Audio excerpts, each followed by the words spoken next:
Hey everyone, welcome back to NIEL. You are with me, Prakshi, and today we are going to see appropriate use of even if, even then, and even after. So let's start.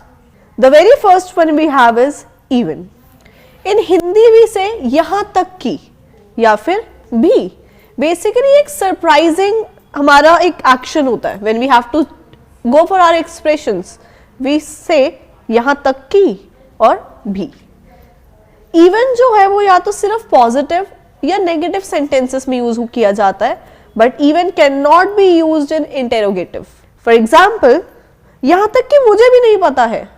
Even I don't know. यहाँ तक कि उन्होंने मुझे भी सूचित नहीं किया.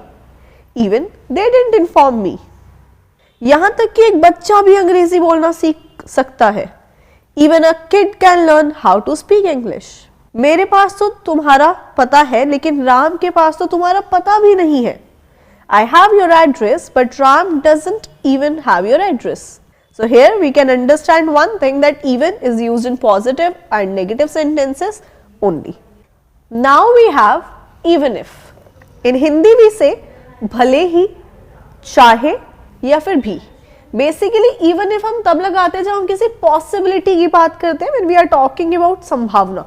For instance, मैं उसे माफ नहीं करूंगा चाहे या भले ही वो मुझसे माफी क्यों ना मांगे. I will not forgive him even if he apologises to me. और we can say even if he apologises to me, I will not forgive him. भले ही तुम टैक्सी क्यों ना ले लो, तुम्हारी रेलगाड़ी छूट जाएगी. Even if you take a taxi, you will miss your train. कोई भी उस पर विश्वास नहीं करेगा भले ही वो सच क्यों ना बोले. Nobody will believe him even if he speaks the truth. तुम पास नहीं होगे चाहे तुम पढ़ाई क्यों ना कर लो. You will not pass even if you study. Let's move on to even then.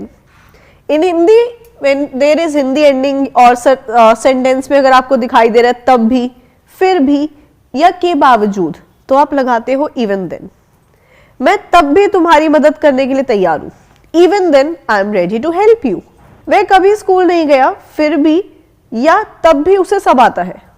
He never went to school, even then he knows everything. Now we have synonyms of even if. We can also say or, then also, still, yet, however. For instance, मैं गरीब हूँ फिर भी मैं तुम्हारी मदद करूँगा. I am poor, even then I will help you. Or we can say I am poor, yet I will help you. Or we can say I am poor, then also I'll help you. So instead of even then, you can also say then also, still, yet or however. And last we have even after, जिसके हम क्या देखते हैं हिंदी के बाद भी. अगर ये किताब पढ़ने के बाद भी आपको कहीं परेशानी आए तो आप मुझे फोन कर सकते हो. Even after reading this book, if you face any problem, you can call me. We have one more example. हर कोई खुद के लिए करता है, लेकिन अगर आप दूसरों के लिए भी करते हैं तो आप मरने के बाद भी जिंदा रहेंगे.